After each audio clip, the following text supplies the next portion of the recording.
Sorry about that. Technical difficulties. Alright, we're good now.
Hello, all you beautiful people out there.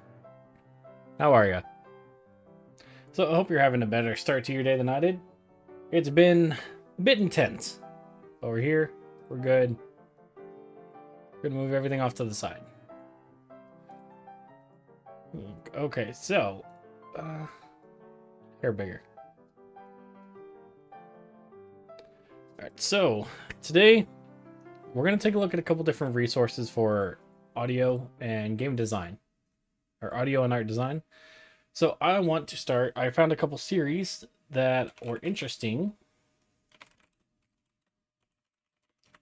So I wanted to share through these and kind of rewatch them and just kind of get a little bit more of an educational experience on what we're going to be getting into.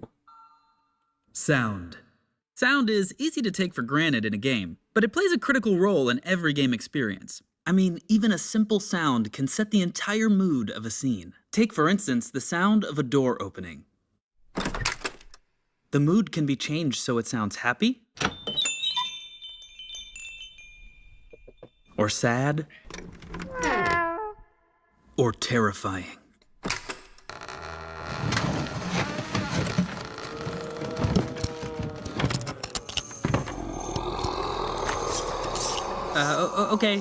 Okay, stop.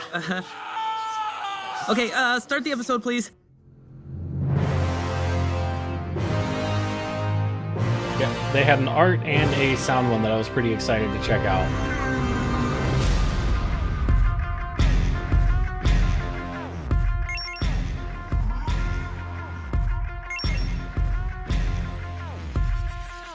Because we need to decide if we're getting into sound design, are we doing sound design as a whole, or art, Sound design as a is whole, or sound critical to effects, or game music? development. It reinforces the gameplay experience and the core thematic of a game in a way that's truly satisfying and deeply emotional. Plus, there's like explosions and stuff.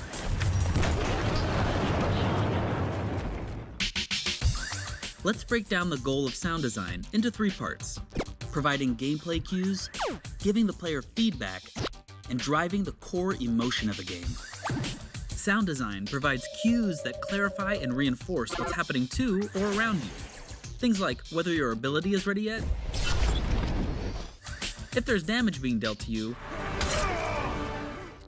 if you've been spotted by an enemy, or if you've constructed enough pylons. You must construct additional. Shut up, I know! Of course. Sound is a powerful way to give a player feedback on the decisions they're making in a game, be they good or bad.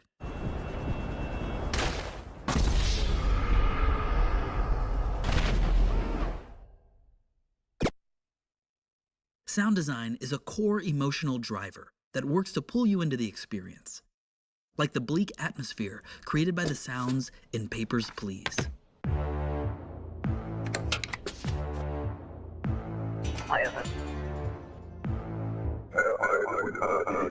Or the terrifying sound of someone following you in Outlast 2.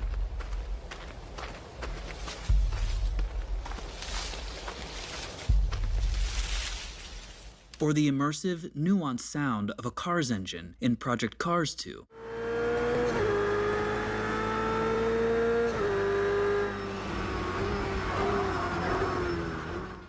Ultimately, sound design is really powerful for a game development team.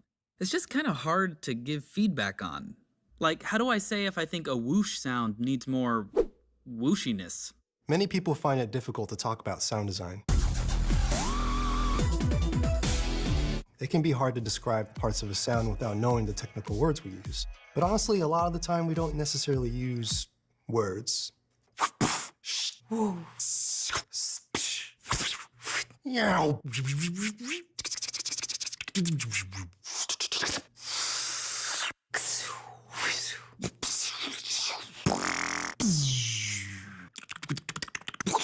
That guy makes some creepy noises. I love it. Bing! Well, maybe we should learn some of the technical terms just in case. So, what is a sound frequency? You can think of sound frequency as like a color spectrum. A frequency is basically the rate at which a vibration is going to occur. The slower the rate, the lower the pitch. Whoop, whoop, whoop, whoop. The faster the rate, the higher the pitch. Oh, okay. So kind of like how each part of the light spectrum produces a different color, there's a whole spectrum of sound frequencies that each produce a unique tone. So is each sound one frequency? Sounds are rarely just one frequency. In fact, sounds occupy a large range of frequencies. Oh yeah, like this explosion sound. Now let's listen to some frequency bands. You got the low rumble, and then you're gonna get each different part of it.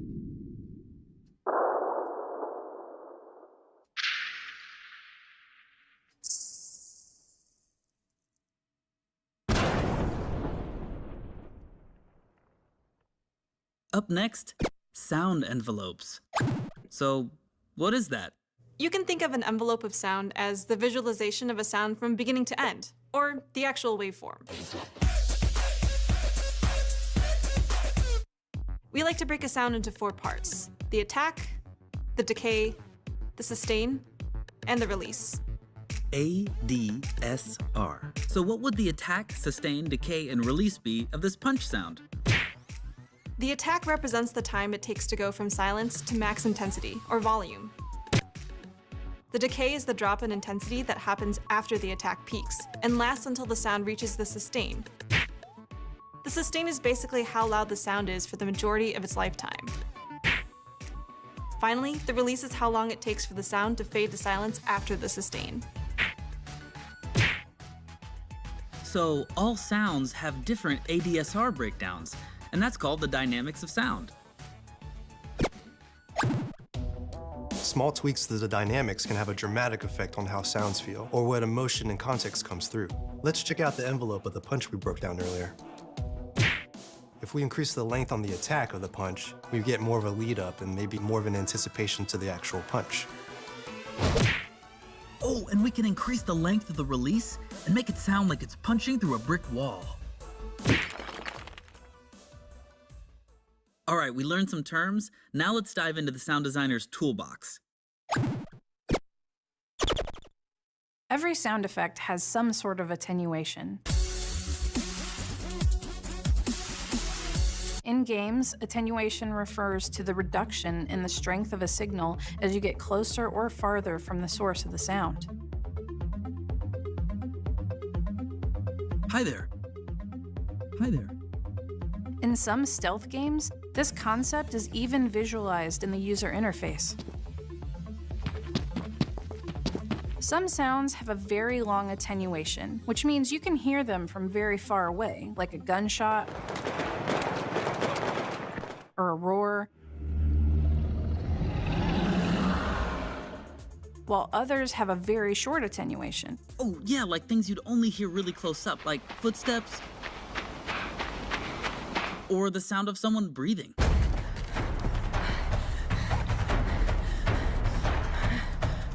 The attenuation curve also tells us how the sound changes as you get closer or further from it. Let's use a gunshot sound as an example. By giving the high frequencies in the sound a short attenuation and the low frequencies of the sound a long attenuation, an up-close gunshot will sound like this, and a far-away gunshot will sound like this.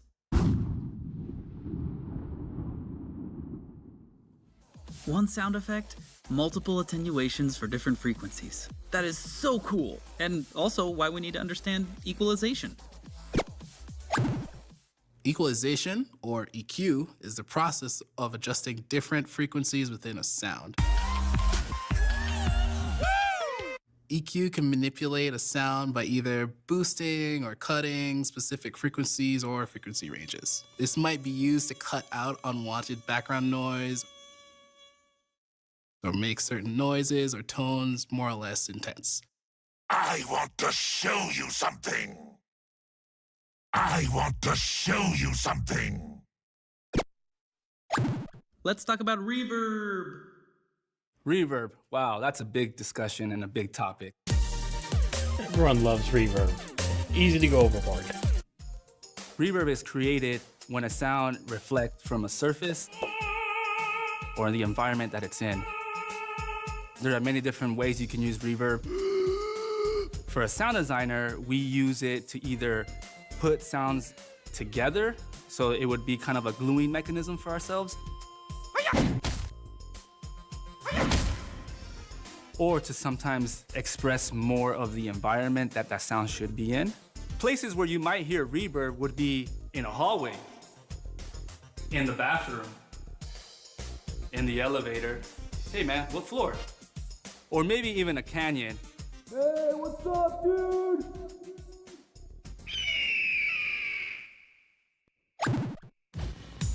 Being a sound designer on a game means that part of your job is also attaching your sounds to game events. So you could attach dialogue to events like a character entering water. Oh, it's refreshing. Or you could change the background music when a character enters combat.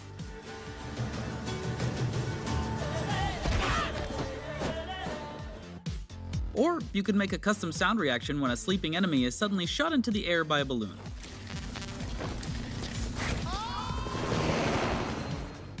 To make all these crazy sounds, sound designers usually find components in extensive sound libraries.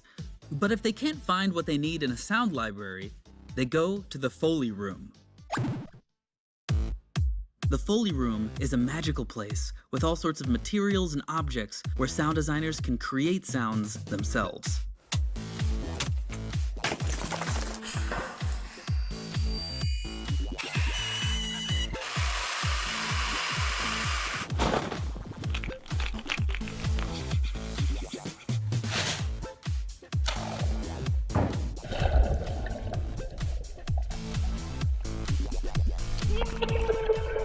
While working on Ivern, I built this Foley prop called the Creaker. It's just 2 pieces of wood, 2 hinges, and a rope. We wanted Ivern's sound to be distinct from Maokai since he's smaller and older, so we thought creaking would be great, especially for his shield ability. We figured creaking would provide tension and anticipation for players to know when the shield is about to break. Animals have more to offer than warm pelts and meat. All right, let's have a quick look at what we learned. And now, for some advice. When I was in college, there were a lot of different avenues, but game audio wasn't really a program that existed. I was very passionate. Still doesn't really exist. Game audio enthusiast, but I had just never thought about it as a career. So I was pretty At least not mind around blown where when I'm I at. realized that it was an actual job that I could do. One thing I wish I did more was actively reach out for advice from people working in the industry. It's not until I was like actively looking up tutorials and not finding it very much, but I did find one guy was doing a bunch of tutorials on his YouTube channel, and I just said, hey, let me just reach out to him and see what's up. And he actually responded, and we actually had to have a long conversation about just sound design and working and all that fun stuff. And yeah, I wish I did that earlier. Having an internship and getting into a game studio and working with people around me really allowed me an opportunity to find a mentor that I could learn from and grow. Something that helped me when I first started was just exposing myself to many different type of sound libraries. And not just any sound libraries, just really good sound libraries. Because I think it's important when you first start out in this industry just to know what good sounds like. So go out there and listen to libraries by Boom Libraries. Go out to and listen to the Recordist or Hiss and Roar. Yeah, that's Just something I've go found out there too. and figure out what the industry says this is kind of like the standard. There's so many different things The out there majority right now. of people that I There's found that video are games working and on like video movies game and sound design are trailers and typically cinematics. like doing contract take work something out that of you- recording that you studios or find something really on fun that and sort. interesting, and strip the sound out of it and put some of your own sounds in it. Record something or make something from your synths and just put it in there and see how it feels. For example, for me, in college, I did a Wall-E scene, and instead of having all robots, it was all cats and dogs. It was just a really interesting and fun process because you have to think about things in a whole different way. And it doesn't matter if it's already sounding cool, like Wall-E sounds great, but you put your own unique twist into it, and it can really help you grow and learn new things. Something that I wish I would have known as I was learning to sound design is that it's okay to break rules. Whatever sounds good is gonna sound good. Break those rules, discover, find new ways to find how you're gonna get those sounds. There's tonality in everything. Stay hungry, stay humble, believe in yourself, learn from your mistakes, and always just try to persevere. All right, good luck out there. And I agree with you on that. There aren't many companies that keep these like sound guys on hand for a lot of their projects because once you get the assets, they rarely ever go back and touch them up, and they don't need to upgrade them a whole lot.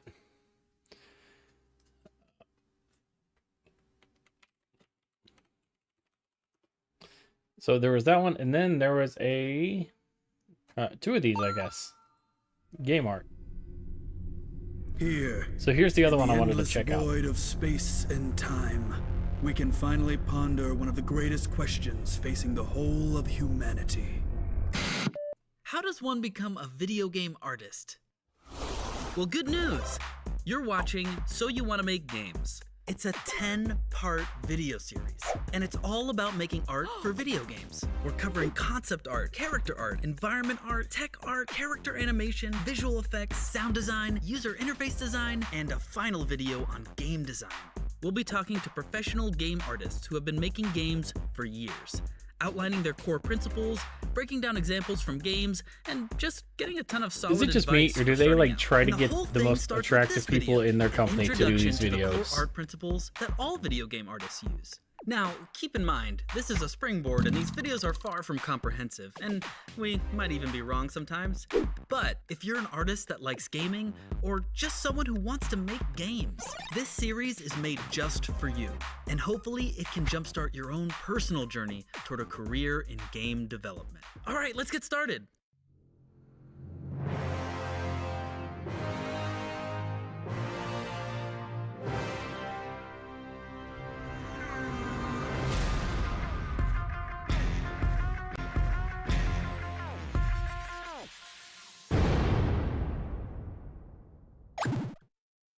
So, what is art in a game? Well, it's basically everything that you can see and hear. Artists are responsible for the characters, the effects, the enemies, the environment, the UI, and the animation and the sound as well. But why does every game look so different? And how do you choose what the art's supposed to look like? I mean, are artists just making a pretty wrapping? Art is way more than just a pretty wrapping on a game. The overall role of a game artist can be broken down into 3 parts: clarity, satisfaction, and style. Wow, awesome. I'm already lost. What is clarity? Clarity is basically communicating to the player what's happening in the game, like knowing which way to go, where you are, who's an ally and who's an enemy, and how much health you have. These are all examples of critical information that has to be immediately clear to players. All right, so just make everything clear. What's so hard about that? Well, it can get difficult because games have a lot of things going on and a lot of information that a player needs to understand in a really short amount of time. I mean, have you ever been in a team fight in League of Legends? Help way too rapidly, and Blake's gonna pick him off. The shutdown is there, and now Prey is here. Exhaust is on. So I will say, like, compared to something like Path of Exile, League does such a better job of not adding extra clutter for the sake of adding clutter. Okay, let's move on to satisfaction. Satisfaction is giving clear and responsive feedback to player actions. All right, you can go away anytime. This includes things like immediate change from a button press, feeling good when you succeed, and feeling bad when you fail. But deciding how to deliver clarity and satisfaction is a whole question unto itself. Whether it's a meaty hit pause, a huge ceremony, flowing momentum, Oh, actually, or even something flowing momentum. I'm not here, further back. So this is actually a concept that I think we call hit stun. And I know that when they released the Monster Hunter Wilds beta, there was a lot of people that were really upset because they didn't actually have any hit stun in the game at the moment. So a lot of people were saying that the game just felt like flowy and just like the weapons weren't heavy anymore, which is one of the big draws of the Monster Hunter series. A huge ceremony, flowing momentum, or even something as simple as running around and jumping. Every game action has to be responsive and satisfying to engage in. So an artist has to make sure a game is clear and satisfying to play, but they still have to pick what style they're going to do it in. Every game has a different art style. The colors are different, the character designs, the environments, how pushed proportions are. Every type of art style can evoke a different emotion. To use 2 games as an example, PUBG and Fortnite, even though they're very similar in gameplay, their art styles are different, and you feel differently when you play them. Fortnite has a lot more color, the characters' proportions are very pushed, and evokes a little more lightheartedness, whereas PUBG has a little less color, it's a little more serious in tone. Real-world guns and environments add a lot to making you feel super different when you play that game. So to recap, the role of a game artist is to make sure that the game is clear, that it's satisfying to interact with, and that the art fits a cohesive art style that sets an emotional tone. Now, games have thousands of pieces of art, and it's pretty hard to keep them from clashing. That's why it's critical to establish a visual hierarchy. Visual hierarchy just means that the most important information is the easiest to see. Artists create visual hierarchy by manipulating contrast to create areas of focus. As an artist, literally everything we do can be framed in terms of contrast, both for creating focus and the overall feeling of an image. There's shape contrast, color contrast, saturation contrast. You can create contrast with things like size, layout, or position. All art forms, actually, between sound, music, and narrative, use contrast in some way. Okay. The only part I don't get is the stuff about contrast. Okay, let me explain. We can start by looking at the basic contrast between light and dark, and seeing how we can manipulate that contrast to change the focus and feeling of an image. Consider a checkerboard. Every square on the entire board is either black or white. As an artist, however, if How's I it going, wanted the Diggs? center square to be the focus, I would need to reduce the amount of contrast that every other square has so that you know where I want you to look. Whoa.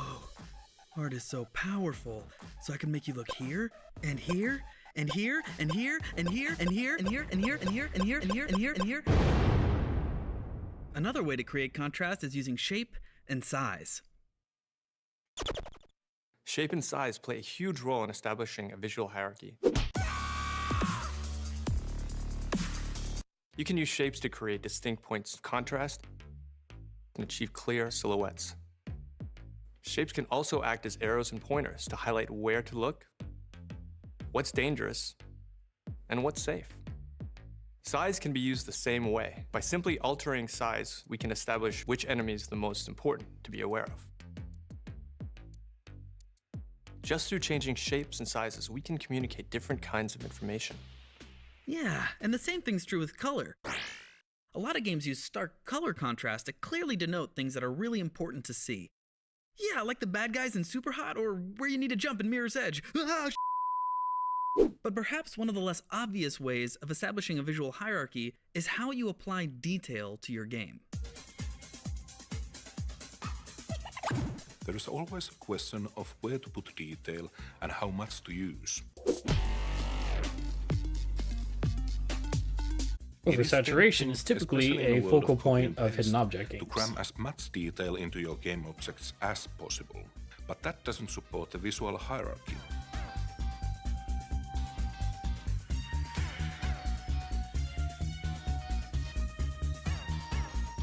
Detail can be applied in the same way you might apply any other visual element.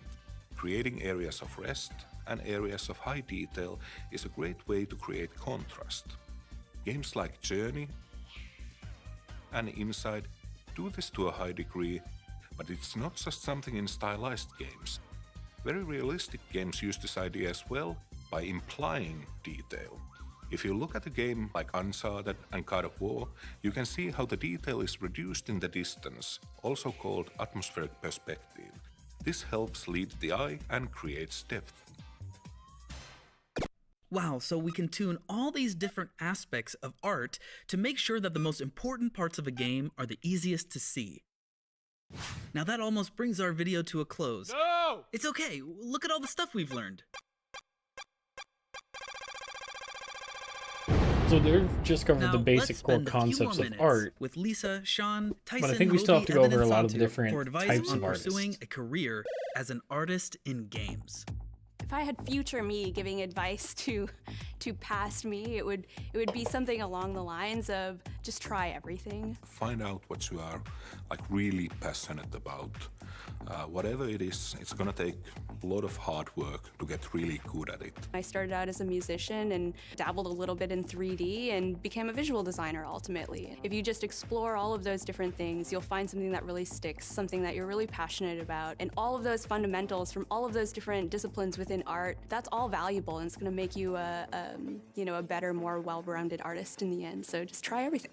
Being a creative is not a vocation. It really is about a way of life and how to live. Focus more on quantity than quality, especially when you're starting out and need to learn a lot and learn quickly. I remember when I started out, I would spend a lot of time on single pieces of art. It sort of hit me years later that I didn't know, as an example, how to draw hands very well. So I took a little bit of time, like a weekend, and I just drew as many hands as I possibly could, instead of spending a lot of time on a single hand. And it was so much better for me to do that, to actually learn, what doesn't work, what makes a good hand pose, than to spend a whole bunch of time just on a single thing. If you're trying to get into the industry, the first step is to show the world what you can do. Whether you're a designer, artist, anything, it all starts with making something and showing people what you made. Earlier in my studies as an artist, I struggled a lot with, am I talented enough to do this? And ultimately, the more that I have grown and as my career has progressed, I've realized that talent is really not as important as the dedication to your craft. It's tricky to like see how much you are improving, but you just need to trust that if you keep at it, you will get better at it. You go through sometimes a hard year. You know, sometimes you can't get the ideas to come out, but you just have to be patient and power through it. And every time you consider stopping, saying, oh, you know, I'm actually not good enough at this, just consider not stopping. And remember, this is just the first in a whole series of videos. Alright, on to concept art. Concept art. Sometimes you need a drawing so beautiful, so awe-inspiring in its exquisite detail that it rattles the very foundation of... I want to stop you right there. Concept art isn't about making beautiful, detailed drawings. Nope. The job of a concept artist is to help teams solve problems by designing visual solutions. And drawing and painting are just tools that we use to communicate those ideas. Oh, yeah, I knew that. Got you. So anyway, like I was saying, a concept artist is a visual problem solver. And in this video, we're gonna see how a concept artist prepares for a project, generates ideas, and gets the most out of feedback. All right, let's get started.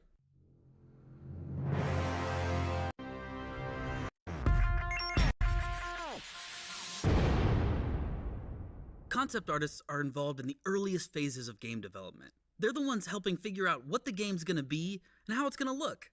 I bet it's pretty awesome to be a concept artist. You basically do whatever you want.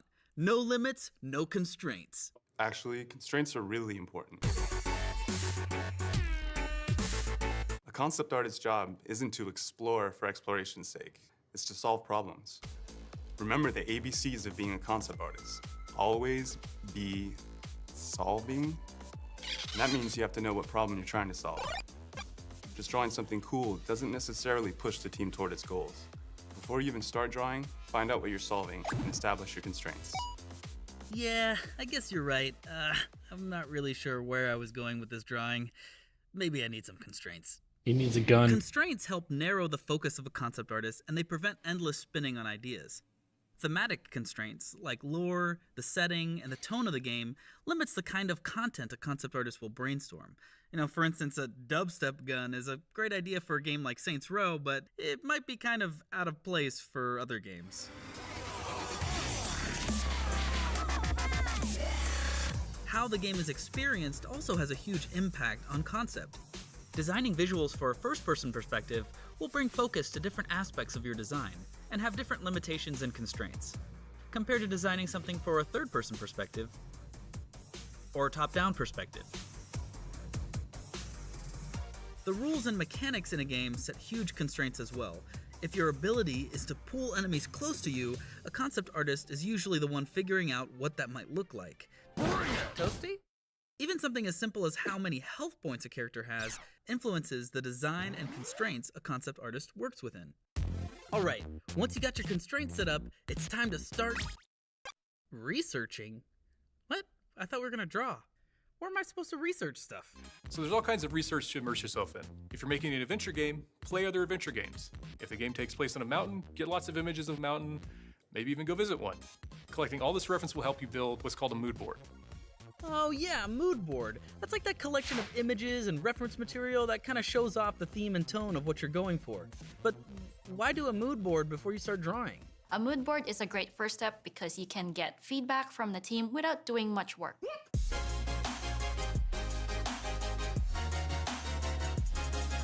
It's a great gut check to see if you're heading in the right direction.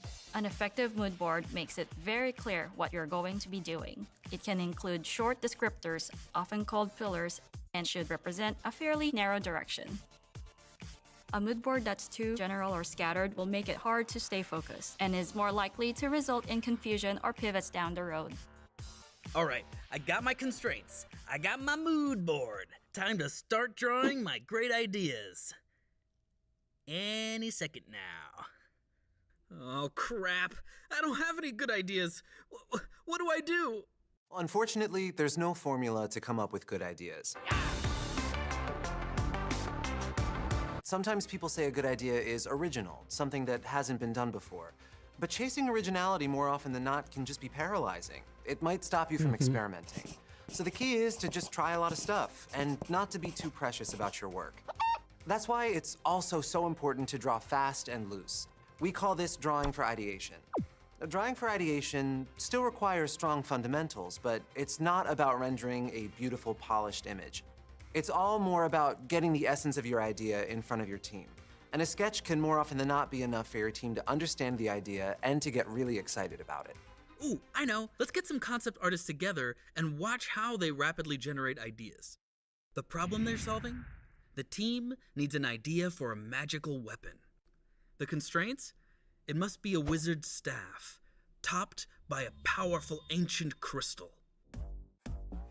Ancient, powerful crystal. All right. Wizard's staff. Wizard's staff. I'm just gonna draw the weirdest.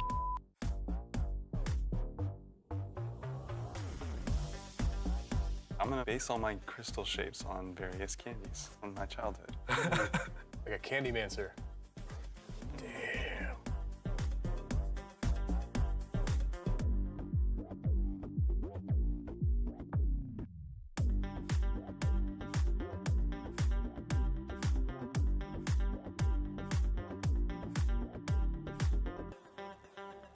How in detail do a lot of concept artists need to get?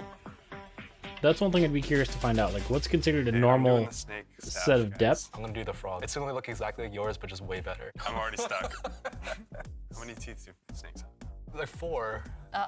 Pythons have more. That's not true. That is true.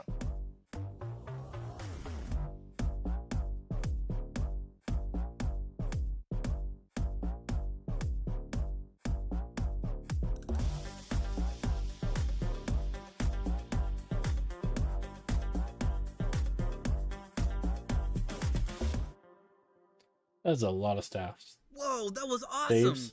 I made some of my own drawings, but when I took them back to the team, they wanted me to make changes. Is that normal? To have to make changes? Yes. Yes, it is. The concept artist goes first because huge changes are cheaper to explore with quick drawings. It's much harder to make changes once you're making polished art, so the best way to work is to assume that what you're working on could vastly change at any moment. Especially early on, when we're trying lots of different versions of things, some concept artists here will use a two-tone approach. We sketch something quickly using only 2 colors. It helps prevent you from overthinking small details so you can stay focused on big graphic shapes, making it really fast to ideate and try lots of different things. But it seems like the changes could go on forever. How do you stop yourself from going around in circles? One technique we use is called closing doors. Closing doors is a method of brainstorming ideas from broad to narrow.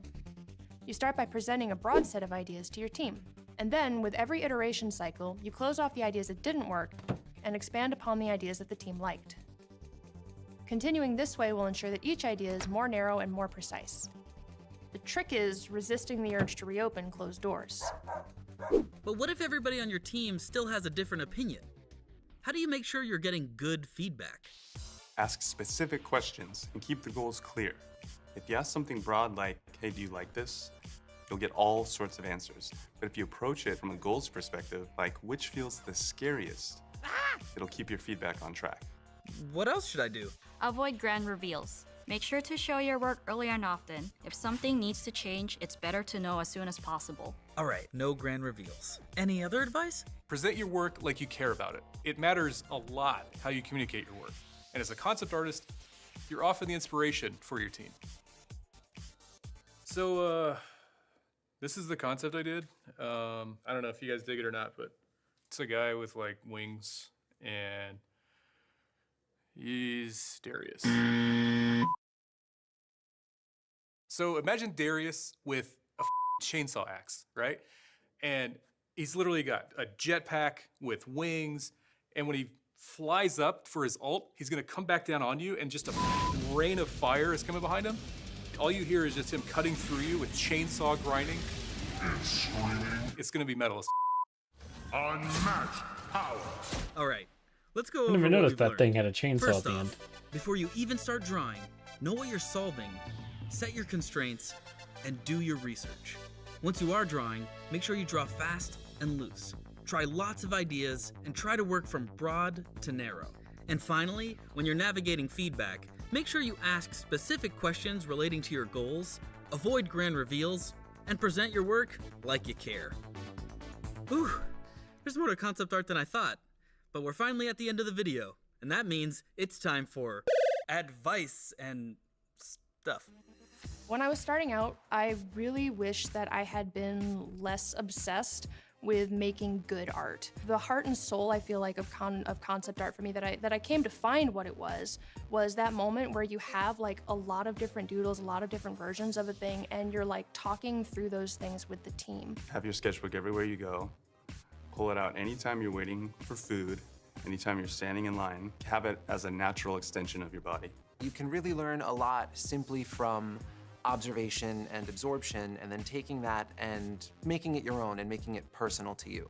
Just fill up pages, anything you see around you, anything in front of you in real life, anything on a screen. Fill your brain with a strong visual library that can help you provide a lot of solutions. Do a sheet of like 50 or 100 different staff designs, right? Give yourself constraints, like is it magical, is it steampunk, is it necromancy? Being a concept artist is all about knowing how to evolve a design. You know how to paint, you know how to draw, you got your anatomy down and perspective. You gotta understand the history of the design you're trying to evolve. For instance, I designed the new Aurelia. She's a blade dancer. Before I evolve what a blade dancer archetype is, I have to understand what it means first.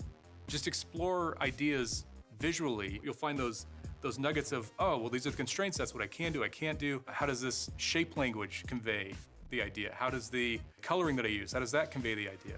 All of these things will tie in, and all those things will be immediately represented when you go to show this to somebody. Ultimately, what you're doing is communicating these ideas. That moment where you're with your team with all of these drawings and taking them through like all the things that excited you and got you like super ramped up to make these drawings in the first place, and connecting those things to those ideas that took you down that journey. That's really where the magic is. And so you really just want to doodle. You want to be loose, you want to be limber, you want to be quick, you don't want to be precious. It's important to understand that not everyone is going to like every single idea that you put out there, and that's okay. Iteration is a key part of the process. And whatever you're working on should be specific, and often the most appealing work is made for a very specific target audience. Now, you're not trying to make work that everyone is simply okay with. You want your target audience to be exploding with excitement, even if it means some other people come by your desk with pitchforks.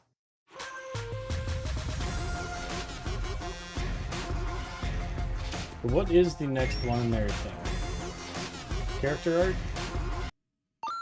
Alright, so I'm probably going to check this one out, but I'm actually starting to feel a little sick. So we'll kind of just have to see how I feel at the end. But we may end up calling it early. Which is not a great day for me right now. But it's a place to start our research. Heroes. Villains. Zombies. Robots. Dinosaurs. Mushrooms? They're mushrooms, right? These are all examples of video game characters, and they're made by character artists. Yeah. A character artist's job involves sculpting, painting, studying anatomy. I mean, they could probably name all the millions of bones in a human body. What do you mean there's only 206? If any of this interests you, or if you just like the idea of putting a cool creature in a video game, then stay tuned. This video might be just for you. All right, let's roll.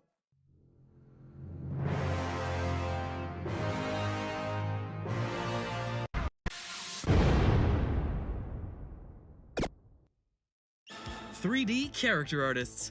They model, texture, and oftentimes design the characters that appear in a video game. But the role has more to it than just building a character in 3D. One of the hardest parts of being a character artist is capturing the fantasy of a character, even if the character is really tiny on screen, or only seen from above, or always whizzing around in a blur, or even if the only part of the character that you can see is their arms. So how does a character artist even get started? We get a concept either from the concept artist or we make one. I see the concept as the final target I'm aiming for. When we bring the concept into 3D, we want to capture the iconic qualities of the concept and, if possible, even enhance them. Oh, okay. So if I took this concept of Garen, I could start to break it down to its most iconic elements.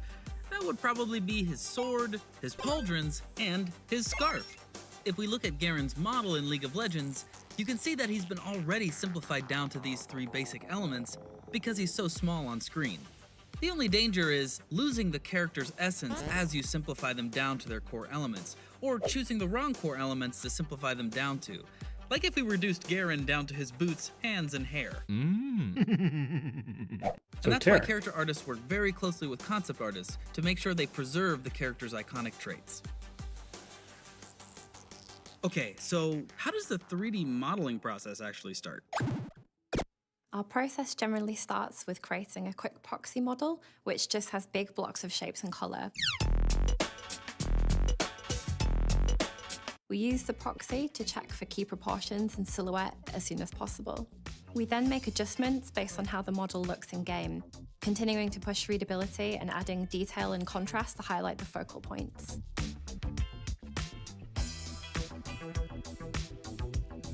Oh, okay, so the proxy is kind of like a 3D model that you can change really fast so that you can nail down the big picture.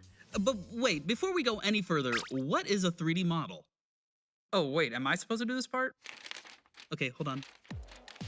In most games, a 3D model is essentially a collection of points in 3D space called vertices. The vertices are connected to each other with line segments, forming polygons. These polygons form what is called a polygon mesh. And that's a 3D model. After the proxy model comes the high poly sculpt. This is where all the detail and polish comes into the model, and it's generally done using a digital sculpting platform, like ZBrush. Digital sculpting is a lot like sculpting with real clay, except super complicated. But don't worry, you can totally learn it, and this footage is sped up quite a bit. Let's see what sculpting looks like at normal speed.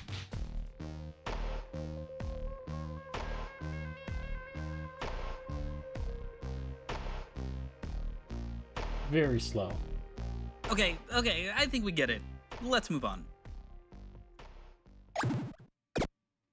Once your high poly sculpt is created in ZBrush, you have to optimize it into what's called a low poly mesh. The reason for this is that the game's engine calculates all the polygons on your model in real time, and on a high poly sculpt, that can be millions of polys, which can really kill the game's performance and slow everything down.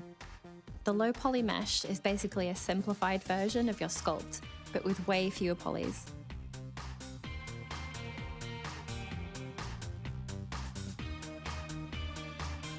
Wait. So we made a proxy model, which is a simplified version of the character, then a high poly sculpt, which is a highly detailed and polished version of the character, and now we're going back down to simplified again? Are we just gonna lose all those cool details? Oh no! Luckily, we can use something called a UV map and texture baking to preserve the details from the sculpt. Creating a UV map is called unwrapping the model.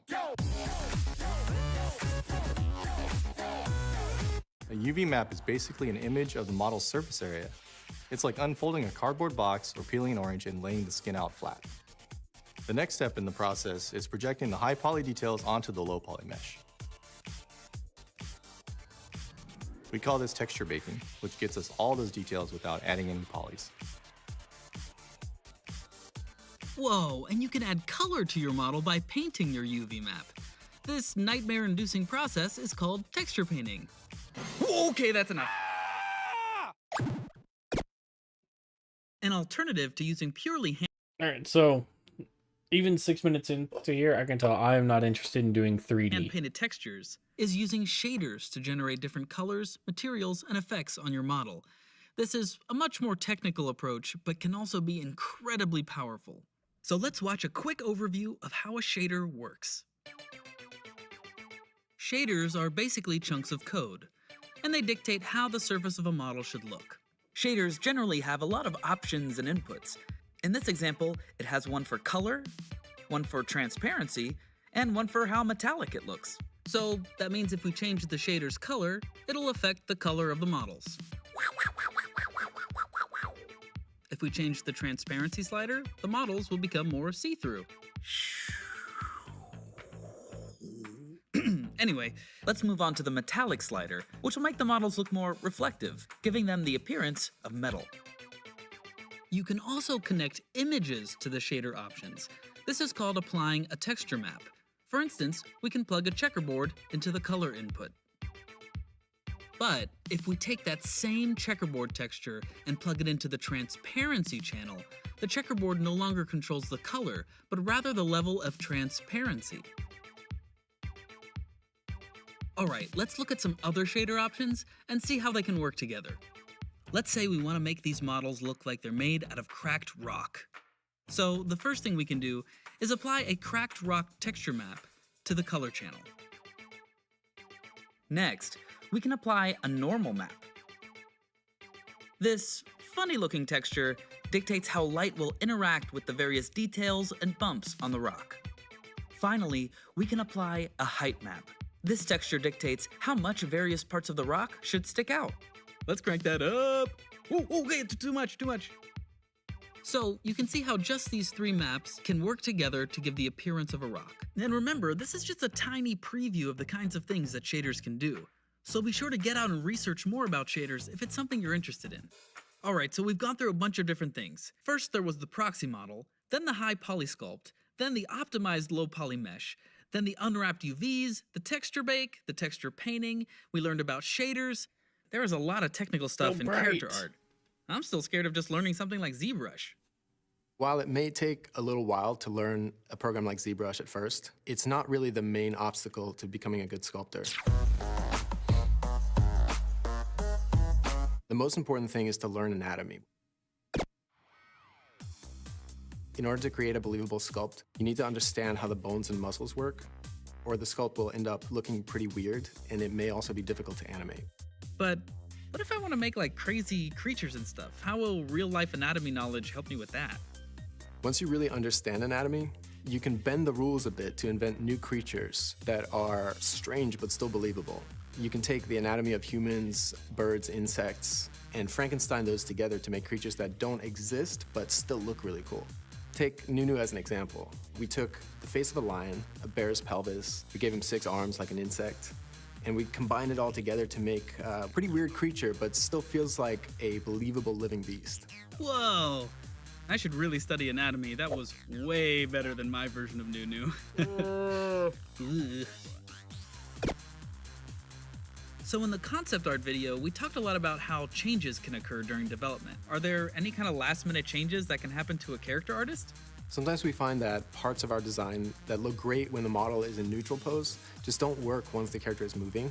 Things like colors, scars, or armor designs can limit the animation possibilities, like if the character can't raise the arms without stubbing their own face. We work with the tech artists and animators when this happens, to adjust the model so the animator can achieve the desired expression for the character. Woo, we covered a lot in this one. But again, don't let the volume of stuff intimidate you. Everybody learns all this one little step at a time. All right, now it's time for some advice.